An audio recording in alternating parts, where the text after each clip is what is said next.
네, 지금부터 2020학년도 경희대학교 모의 논술에 대한 해설을 하도록 하겠습니다. 생명과학 분야고요. 저희가 이제 제시문에서 보면 그 생명체를 구성하는 물질들, 생체 내 거대 분자 중에 단백질, DNA, RNA를 비롯한 핵산, 탄수화물, 지질 중에 이제 다양한 생체 분자가 존재하고 있습니다. 결국은 이제 이러한 생체 분자 중에 유전자인 DNA로부터 최종적으로 만들어진 단백질에 의해서 세포 내에 여러 가지 물질 대사를 조절하고 기능을 조절을 하게 됩니다. 밑에 있는 것처럼 DNA가 복제되고 이로부터 mRNA가 만들어지는 과정을 전사라고 하고, 그 mRNA로부터 다시 단백질이 만들어지는 과정을 이제 번역이라고 하는데, 이 전체 과정을 세포 중심 원리라고 합니다. 이러한 것들에 대한 제시문이 존재하고 있고, 끄트머리에 있는 얘기가, 그러면 단백질이 만들어졌을 때 단백질은 DNA와 달리 구성물질 중에 이제 황을 포함하고 있는데요. 거기에 이제 아미노산 중에 시스테인이나 메사이오닌 등이 존재하기 때문에, 그러한 이제 황을 포함하고 있는 아미노산 때문에 DNA와 다른 그런 구성물질이 존재하게 됩니다. 다음으로 이제 제시문 두 번째를 보면, 생명체는 이제 앞에서 얘기한 생명체 기본 현상을 가지는 세포로 이루어져 있는데, 이러한 세포들의 성장과 물질 대사를 조절하기 위해서는 앞에 나온 DNA, 즉 유전자가 발현이 되어서 결국은 단백질에 의해서 기능을 나타나게 되는데, 그 단백질의 기능을 조절하는 것들이 하물며 아미노산 하나를 생체 내에서 만든다 하더라도 굉장히 다양한 단백질이 존재하고 관여한다는 것을 알 수가 있겠습니다. 세 번째로 이제 생물의 그러면 이런 유전적 형질을 나타내는 기본 단위인 유전자, 결국 이제 DNA가 되겠죠. DNA가 이제 왓슨과 크릭에 의해서 그런 구조가 다 밝혀진 이후에 다양한 연구자들에 의해서 더더욱 세세하게 밝혀지기도 하였지만, 특히 그러면 생체 내 유전 물질이 누구냐에 대한 관심이 많아졌고, 그리피스 실험에 의해서 절대적으로 DNA가 유전 물질이다라고 명확하게 입증은 될 수 없었으나 그와 유사하게 입증을 한 실험이 진행이 되었고, 그 이후에 에이버리라던가 채시와 그다음에 허쉬에 의해서 유전 물질이 결국은 DNA이구나라는 것을 확고히 할 수가 있었습니다. 그래서 그리피스 실험을 이제 간단하게 설명을 드리면, 여기에 있는 그림처럼 우리가 이제 살모넬라라고 하는 그 균 중에서 이제 폐렴균이죠. 살아있는 S형균과 R형균이 있는데, S형균은 폐렴을 일으킬 수 있는 특징을 가지고 있고, R형균은 그렇지 못한 상태입니다.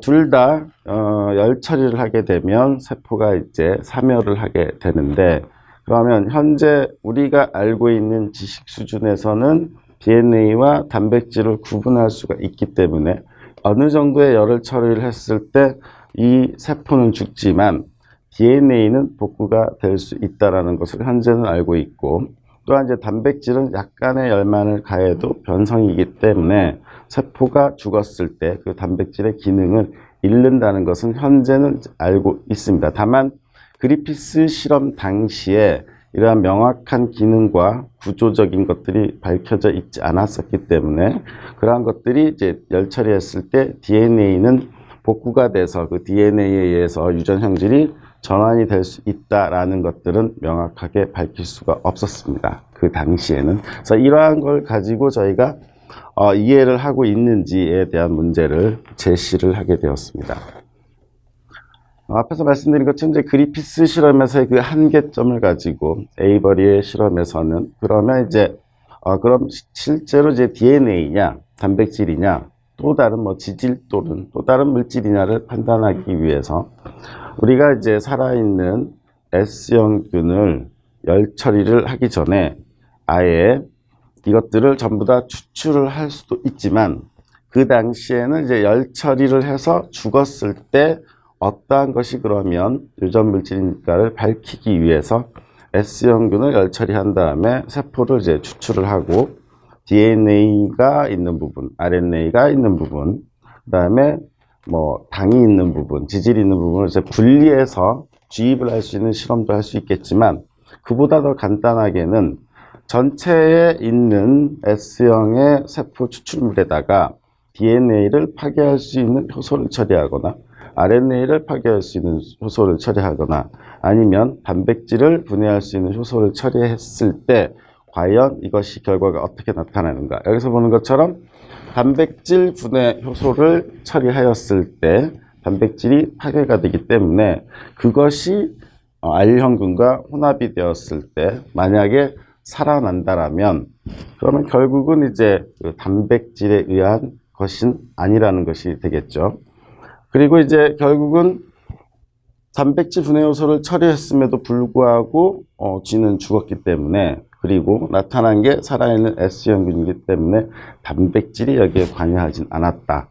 단지 이제 DNA 분해 요소를 처리했을 때는 그러면 이제 DNA가 파괴가 됐겠죠. 파괴가 된 상태에서 R형균과 섞어봐야 결국은 섞어서 인펙션 기능이 생기지 않았기 때문에 결국은 쥐가 이제 살게 되죠. 이것을 이제 관찰했을 때 종합적 결론으로 보면 DNA 분해 요소를 처리했을 때, 즉 DNA가 파괴됐을 때는 형질 전환이 되지 않는구나. 이것을 판단함으로써 에이버리 실험을 통해서 그리피스 실험을 이제 보다 더 공고하게 할 수 있었던 실험이었습니다. 그 이후에 이제 허쉬와 체이스는 보다 더 확실하게 그럼 직접적인 증거를 이제 찾아내게 됐죠. DNA가 유전 물질임을 명확하게 했던 그런 실험을 진행하게 되었는데, 그 전에 이제 허쉬와 체이스 실험 전에 보면 이제 박테리오페이지의 생활사에 대해서 잠시 살펴보면 대장균과 같은 이제 박테리아에는 박테리오페이지라는 사람으로 치면 이제 바이러스 같은 게 존재하는데, 그러면 대장균 내로 박테리오페이지가 이제 겉에 붙게 되면 안으로 들어가는 물질이 이제 DNA고, 그다음에 이제 박테리오페이지를 구성하는 그 껍데기는 이제 단백질로 이루어져 있습니다. 그래서 대장균에 이제 감염을 시켰을 때 안으로 들어가는 물질은 이제 DNA이 알고 있었던 거고 DNA가 되고, 그 대장균 내로 들어간 박테리오페이지는 안에 들어간 DNA를 통해서 자신의 껍질을 다 만들어서 결국은 세포를 파괴해서 나오는 이런 생활사를 가지고 있습니다. 그래서 앞에서 얘기한 어떤 유전 물질이 무엇이냐라는 것들에 대한 얘기가 되었고, 그 이후에 그러면 DNA, 단백질 이러한 것들이 어떠한 기능을 가질 것이냐, 그리고 이제 DNA는 생체 내 복제 과정 중에 파스페이트, 즉 인으로 이루어집니다. DNA 염기 서열의 염기마다 연결하는 게 기본 단위인 인으로 이루어져 있기 때문에 앞에서 얘기한 단백질에 황이 들어간 것과 그다음에 DNA에 인이 들어간 것 때문에 둘 간의 화학적 구성이 다르니까 DNA와 단백질은 이제 구분할 수 있다라는 것을 제시문에 나타내었고요. 마지막으로 그러면 이러한 DNA가 세포 내에서 어떤 유전적으로 변형을 일으켰을 때 어떻게 되느냐. 특히나 우리가 이제 방사선이라든가 외연, 담배 등의 이제 발암물질은 세포 내 DNA의 변형을 일으켜서 결국은 그러한 DNA가 변형이 일어났을 때 암을 억제하고 있는 유전자가 변형이 일어나면 암이 발생할 수 있을 것이고요. 암을 유발하는 유전자가 변형이 되면 오히려 이제 암이 안 생길 수도 있고 또 더 암이 증가가 될 수 있는 방향으로도 변이가 일으킬 수도 있습니다. 이렇게 되면 세포의 분열 속도가 조절이 되지 않기 때문에 암의 특징인 무한 번식을 하게 되면서 이제 사람에게 암을 일으킬 수 있게 되겠고, 우리 인체 내의 유전자에는 수많은 이제 암을 일으킬 수 있는 단백질을 만들어내는 유전자가 많이 존재하고 있습니다. 그래서 첫 번째 논제를 보면 그리피스 실험을 얘기를 하였는데, 실험군 가나다라에 제시된 바와 같이 이 실험에 대한 실험을 통해서 DNA냐 아니면 DNA가 아닌 어떤 물질, 유전 물질이냐를 규명하기 위한 실험인데, 이 실험의 과정을 여기 있는 그림을 보고 설명할 수 있느냐를 이제 물어본 겁니다. 그래서 이것을 그림을 보고 설명을 하고, 앞에서 설명한 것처럼 그 당시에 이러한 것을 통해서 그 결과가 DNA가 유전 물질이냐, 임을 규명하기 위한 논리적 한계점이 무엇인지 설명을 하고, 그러한 한계점을 극복하기 위해서 그러면 어떠한 연구가 진행될 수 있겠느냐를 물어보는 문제였습니다. 그래서 우리가 이제 예시 답안으로 이제 제시를 하였는데, 앞에서 그림에 보여준 것들을 논리적으로 설명만 할 수 있느냐, 그러면 이제 설명을 하면 되는 거고, 그림을 보면 설명을 다 할 수 있는 거고요. 다음에 이제 논리적 한계점에 대해서는 그 당시에 DNA가 열 처리를 했을 때 복구가 될 수 있느냐, 또는 단백질이 어떠한 열에 변성이 되어서 기능이 있느냐, 이러한 사실을 정확하게 명확하게 인지하지 못했기 때문에 이러한 그리피스의 실험은 결국은 이제 주변의 많은 과학자들에 의해서 인정이 되지 못했던 그런 한계점을 가지고 있습니다. 그래서 DNA가 유전 물질이다 아니다라고 그 당시에는 명확하게 설명은 할 수가 없었습니다. 그러나 이제 그 이후에 이제 에이버리 실험 같은 경우에 이제 답안으로 이제 제시를 할 수 있겠죠. 그래서 효소 처리를 통해서 단백질을 파괴하거나 DNA를 파괴하거나 한 실험을 통해서 입증할 수 있겠고, 아니면 직접적으로 DNA를 분리해서 넣었을 때 형질이 전환이 되느냐, 단백질을 분리해서 넣었을 때 형질 전환이 되느냐, 이걸 통해서 그 이후에 DNA가 유전 물질임을 증명할 수 있는 그런 다양한 실험들이 진행이 될 수 있을 것이라고 이제 생각을 합니다. 이러한 결과에서 그 형질 전환이 일어나느냐 아니냐, 이 뜻은 결국은 DNA가 유전 물질이냐, 즉 형질 전환을 시켰다, 새로운 기능이 나타났다는 것은 단백질에 의한 기능이지만 그거에 대한 유전 정보는 DNA가 가지고 있음을 이제 설명을 할 수가 있겠습니다. 논제 2에서 그러면 이제 그 이후에 그리피스와 에이버리 실험 이후에 그럼 직접적으로 어떻게 DNA가 유전 물질이냐를 이제 설명할 수 있었던 실험이 허쉬와 체이스가 박테리오페이지를 가진 실험인데, S35로 이제 라벨링을 시킬 수도 있고 P32로 라벨링을 시킬 수도 있겠는데, 대장균에 박테리오페이지를 인펙션 시킨 다음에 거기에 이제 P32와 S35를 섞어주면 새롭게 생기는 것은 이제 박테리오페이지가 새롭게 생길 때는 넣어준 P32와 S35를 가지게 되겠고, 이것을 다 분리해내서 다시 새로운 대장균에 감염을 시키게 되면 앞에서 얘기한 것처럼 이제 P32는 DNA의 구성물질로 들어가게 되고, S35는 이제 아미노산 중에 시스테인이나 메사인에 포함이 되기 때문에 단백질 쪽으로 들어가게 되죠. 그럼 이제 대장균에 이제 감염이 되고 났을 때 박테리오페이지와 그 다음에 대장균이 이제 분리되면, 그러면은 박테리오페이지에 있던 DNA가 대장균으로 감염될 때는 안으로 DNA만 들어가기 때문에 앞에서 이제 생활사를 본 것처럼, 그럼 결국은 섞었을 때, 그리고 나서 배양을 하고 나서 새로운 박테리오페이지가 형성이 됐었을 때 이걸 가지고 어디에서 검출이 되느냐. 그래서 대장균은 상대적으로 무겁고 박테리오페이지는 가벼울 거고, 그 다음에 이것이 섞였을 때 파쇄를 시켜서 원심 분리를 하게 되면 무거운 것들은 깔아갖고 가벼운 것은 상대적으로 위쪽에 남기 때문에 DNA가 존재하고 있는 부분, DNA가 안으로 들어갔을 때 그 박테리오페이지 안에 남아있는 게 없고 대장균에 다 들어갔다라고 치면 밑으로 가라앉은 대장균 쪽에서의 P32가 이제 검출이 되겠죠. 그렇게 되면 결국은 이제 DNA에 P32가 들어가는 걸 우리가 알게 되겠고, 그 다음에 세균을 감염시켜서 세균의 다양한 형질이 변하게 만들어버리는 것들은 결국은 DNA라구나 하는 것들을 이제 결론을 내릴 수가 있겠죠. 그래서 재심은 이제 가와 다에서는 그럼 유전 물질이 무엇이냐에 대한 논제가 있었고, 그 가와 다를 읽고 나서 박테리오페이지가 세균을 어떻게 감염시키는지, 그 다음에 이러한 생활사는 또 이해를 하고 있는지에 대한 문제를 이제 제시를 하게 되었습니다.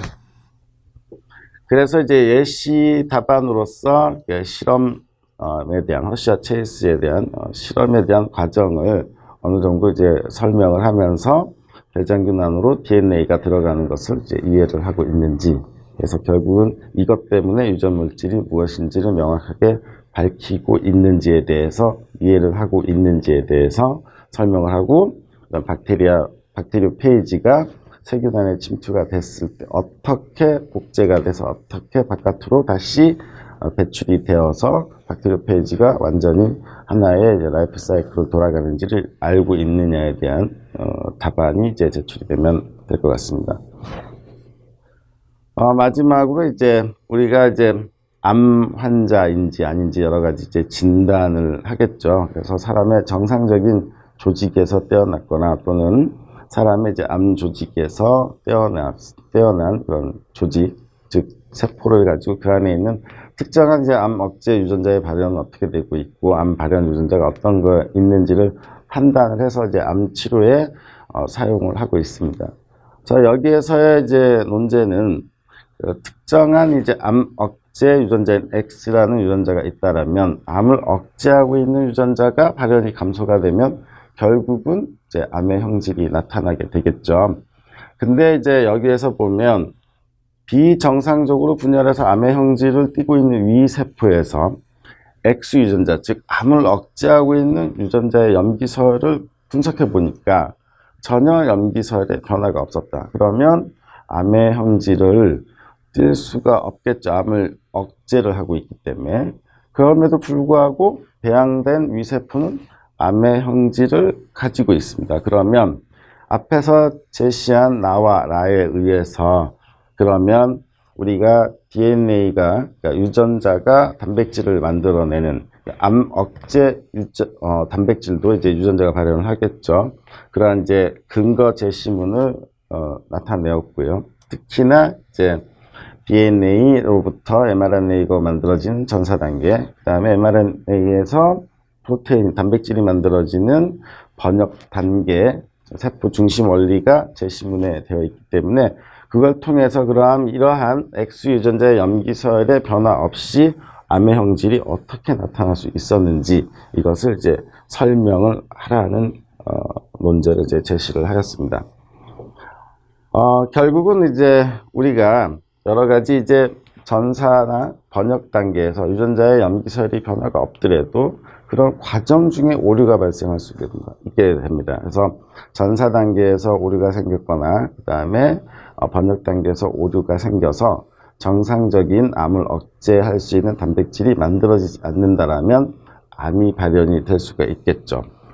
그리고 염기서열의 변화가 없었고 전사 단계가 정상적으로 이루어지고 번역 단계도 전부 다 정상적으로 이루어졌는데도 불구하고 암이 발현이 생겼다라면 최종적으로 만들어진 그 단백질이 기능을 할 때 또 다른 단백질 또는 다양한 생체 내에 조절하는 보조적 인자들이 있겠죠. 그런 인자들의 기능이 잘못되어서 암이 만들어질 수도 있죠. 다양한 해석이 이루어질 수 있겠지만 고등학교 생명과학 수준에서 설명을 한다면 제시문에서 제시한 것처럼 전사 단계, 번역 단계 오류, 그 다음에 단백질이 만들어졌을 때 그 기능을 방해하는 단백질들도 또는 인자들이 있을 수 있다라는 말을 설명을 하면 모범 답안이 될 수 있을 거라고 생각합니다. 참고로 그래서 여기에서 보시면 A는 A, B, C, D, E, F는 전부 다 단백질이고, 이러한 단백질을 만들어내는 유전자가 1, 2, 3, 4, 5가 있다라면 생체 내 유전자 중에 만약에 1번이 잘못됐다. 그러면 A에서부터 B를 못 만들겠죠. 근데 만약에 생체 내 유전자의 3번이 잘못됐다. 그러면 C에서 D는 만들 수는 없으나 A서부터 B, E, F는 다 만들 수가 있겠죠. 이렇게 생체 내에 어떤 유전자가 있고 단백질이나 어떤 만들어내는 물질들이 있다라면 굉장히 이제 복잡하게 생체 내에 얽혀져 있다라는 것을 이해를 할 수 있었으면 좋겠습니다. 이거는 이제 참고로 말씀을 드리는 거고요. 두 번째로 이제 생체 내에 우리가 기능을 조절하는 게 결국은 유전자로부터 만들어진 단백질인데, 단백질이 1과 2가 있다라면 생체 내에선 단백질 하나가 어떤 기능을 할 수도 있고, 단백질 2가 어떠한 기능을 할 수도 있고, 단백질 1과 2가 결합이 되어 있는 형태에서 기능을 나타낼 수도 있습니다. 예를 들어서 이게 암을 억제하는 단백질이라면 이 두 가지의 조합에 의해서 결합이 잘 되어서 암을 억제되어야 되는데 이 둘 간에 어떤 방해 물질이 들어온다던가 하면 정상적인 기능을 나타낼 수가 없겠죠. 그렇게 됐을 경우에는 또 앞에서 제시한 것처럼 암의 발현이 정상적으로 유전자 변화 없이 단백질이 다 만들어졌음에도 불구하고 암의 발현을 억제할 수 없는 기능을 잃어버릴 수 있는 그런 현상을 이제 나타낼 수 있습니다. 그래서 이거는 이제 참고로 이제 설명을 드리는 겁니다. 이상으로 마치겠습니다.